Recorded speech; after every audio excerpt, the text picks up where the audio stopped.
Magandang buhay, narito naman tayo sa Faith on Pag-ibig at Serbisyo. Sa bawat tungkulin, may pusong naghahangad ding mahalin. Love one another with mutual affection. Anticipate one another in showing honor. In Romans chapter 12, verse 10. If I ever fall in love again, sa puso ng isang pulis, ang pag-ibig ay laging sinusubok.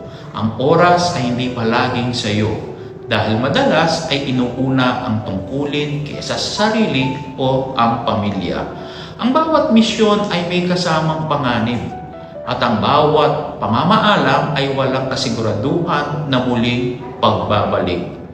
Ngunit dito nahuhubog ang tunay na kahulugan ng pag-ibig at serbisyo.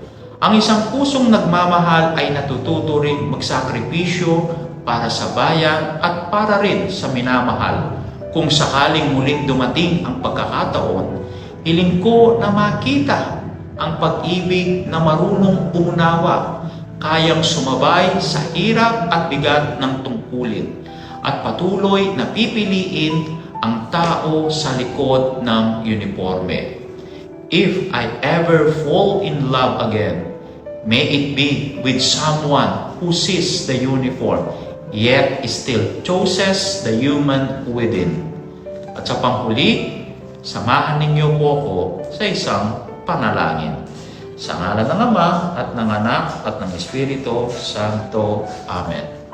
Panginoon, patnubayan mo po ang aming mga kapulisan sa kanilang paglilingkod at sa kanilang pag-ibig.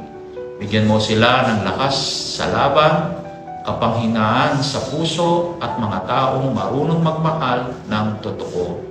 Amen. Sa ngalan ng Ama at ng Anak at ng Espiritu Santo. Amen.